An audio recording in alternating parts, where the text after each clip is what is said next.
सुप्रभातम छात्रा। आज हम लोग संगीतानुरागी सुबर्णा को पढ़ने वाले हैं।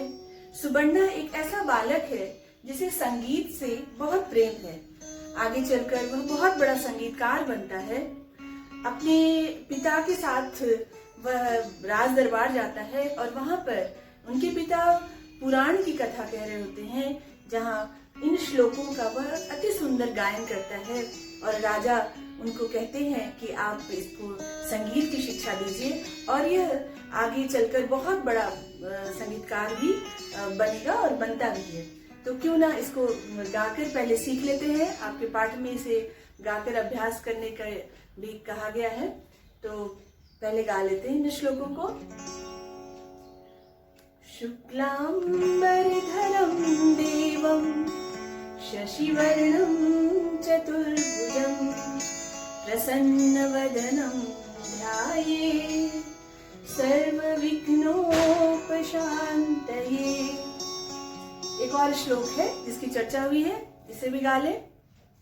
कस्तूरी तिलकं ललाटपटले वक्षस्थले कौस्तुभं नासाग्रे वरमौक्तिकं करतले वेणुकरे कङ्कणं सर्वाङ्गे हरिचन्दनं सुललितं कण्ठे च मुक्तावली गोपस्त्री परिवेष्टितो विजयते गोपाल चूड़ामणि।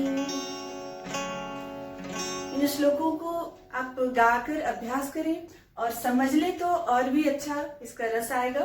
तो सबसे पहले जो बच्चे ने गाया इस पाठ में वह गणेश की वंदना है, तो इसे थोड़ा समझ लें। शुक्लांबर धरम देवम, ये किस देव की बात हो रही है? देव का विशेषण है ये शुक्लांबर। शुक्ल यानी सफेद, अंबर वस्त्र, तो सफेद शुक्ल वर्ण के अंबर को वस्त्र को धारण करने वाले देवता।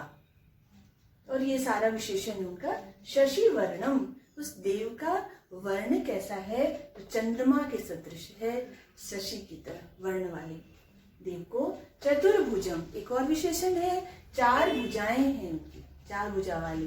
प्रसन्न वदनम, वदन उनका चेहरा प्रसन्नता भरा हुआ है।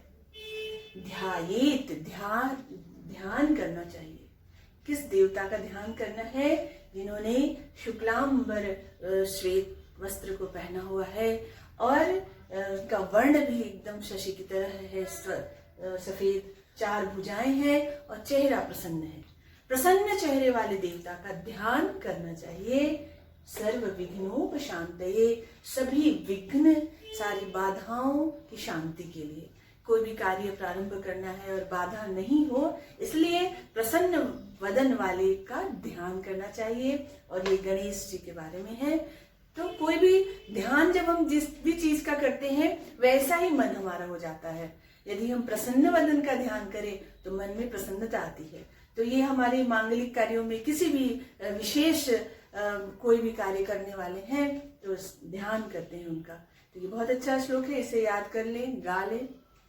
ये दूसरा श्लोक जिसकी चर्चा है इस पाठ में वो है कृष्ण गोपाल चूड़ामणि की।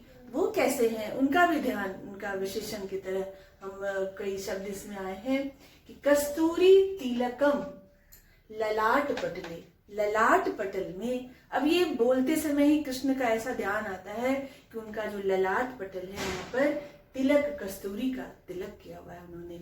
और वक्षस्थले कौस्तुभम, और वक्षस्थल में, हृदय स्थल में उनका कौस्तुभम, कौस्तुभ मणि को धारण किया है उन्होंने। नासाग्रे वरमौक्तिकम, नासाग्रे, नाक के पास उन्होंने वरमौक्तिकम, मोती को धारण किया है। कर तले वेणु, कर के तल में, हाथ में उन्होंने वेणु को, बांसुरी को रखा है। करे कंकणम, हाथ में कंकण है उनके। सर्वांगे हरिचंदनम सुललितम, बहुत सुंदर ललित प्यारा पूरा सर्वांगे, पूरे अंग में हरिचंदन को लगाया उन्होंने। कंठे च मुक्तावली, और उनके कंठ में मुक्तावली है, मोतियों की माला है। अगली है गोपस्त्री परिवेष्टितो, गोपस्त्री गोपियां चारों तरफ से गोपियों से घिरे हुए हैं। कृष्ण विजयते गोपाल चूड़ामणि, ये गोपाल जो चूड़ामणि कृष्ण है वो विजय हो, ऐसा हम लोग इस कृष्ण का ध्यान करते हैं।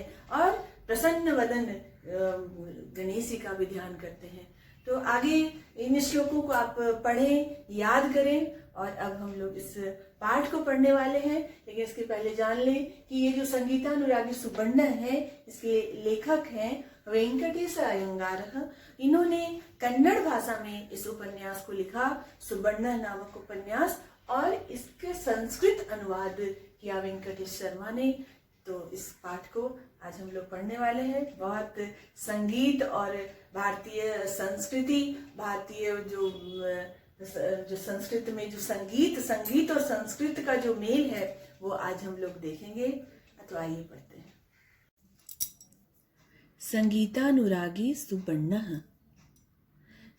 सुबर्णस्य संगीते यः सहजाभिलाषः आसीत् स एकदा राजभवने संवृत्तया संगत्या पुनरधिकं दृढ़ी बभूव। सुबर्ण की संगीत में जो सहज अभिलाष, जो सहज रुचि थी, वह एक बार राजभवन में संवृत्तया संगत्या, सबके बीच सबकी संगति से पुनरधिकम, फिर से अधिक दृढ़ हुई। एकस्मिन् दिने पुत्रेण साकं पुराणिकशास्त्री राजभवनमेत्य तत्रान्तः पुरस्त्रीजनसमक्षे। एकस्मिन् दिने, एक दिन, पुत्रेण साकं, पुत्र के साथ, साकं में इसलिए यहाँ तृतीया है, विभक्ति का प्रयोग हुआ है।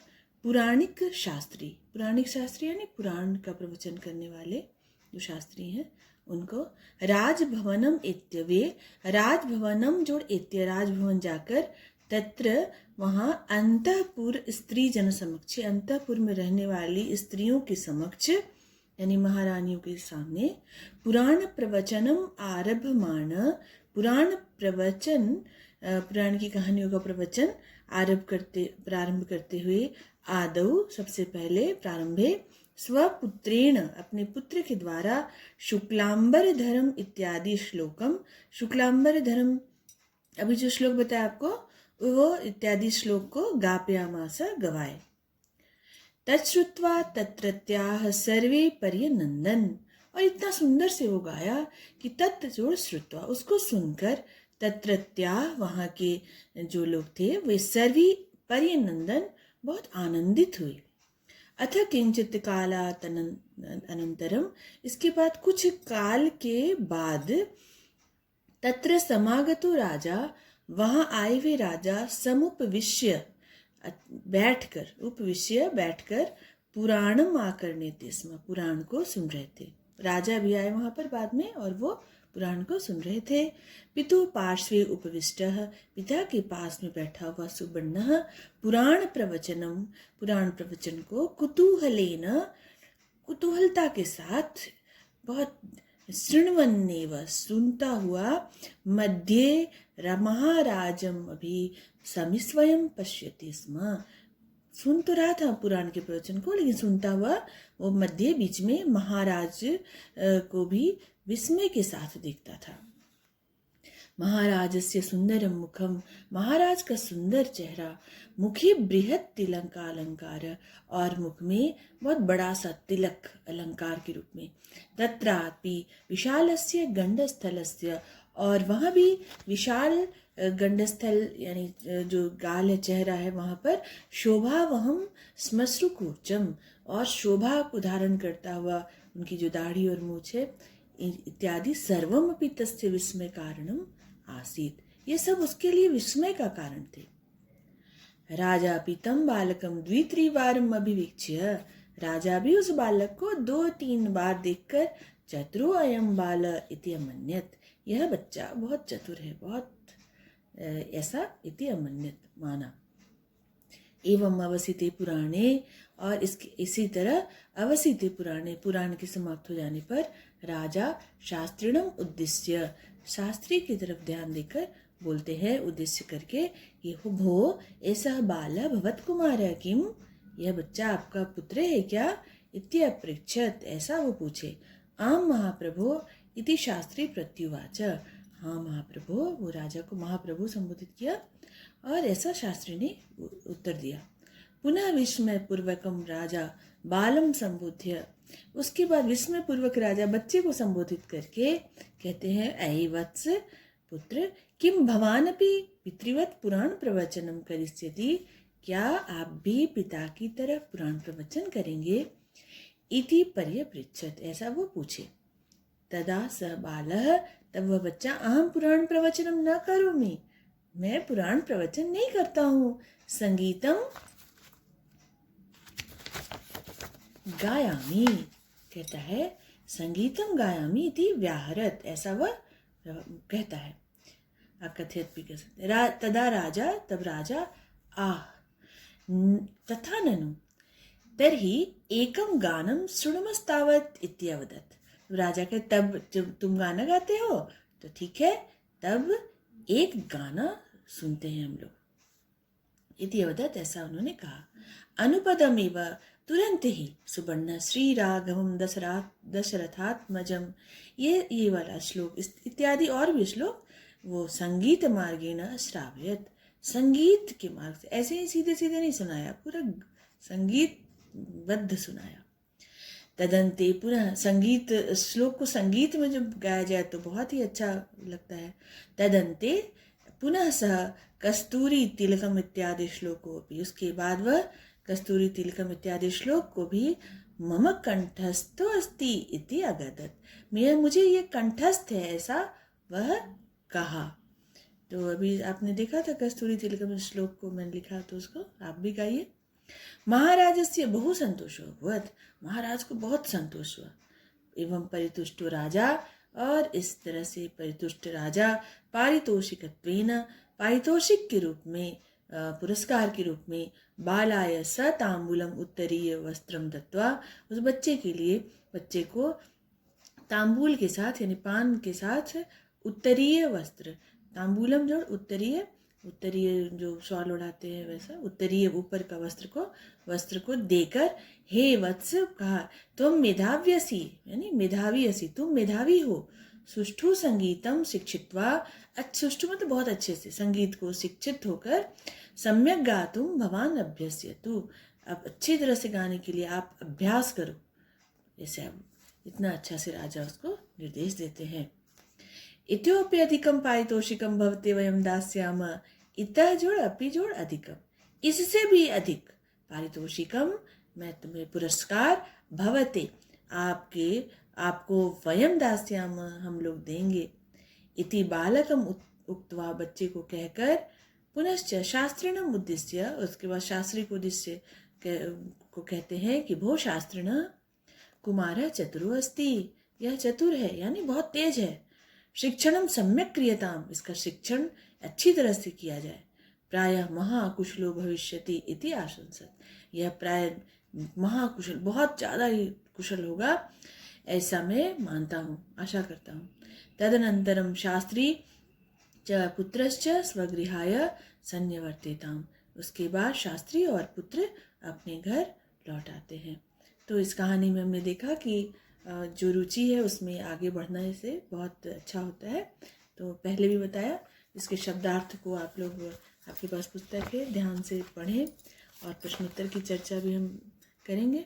आज के लिए इतना ही, धन्यवाद।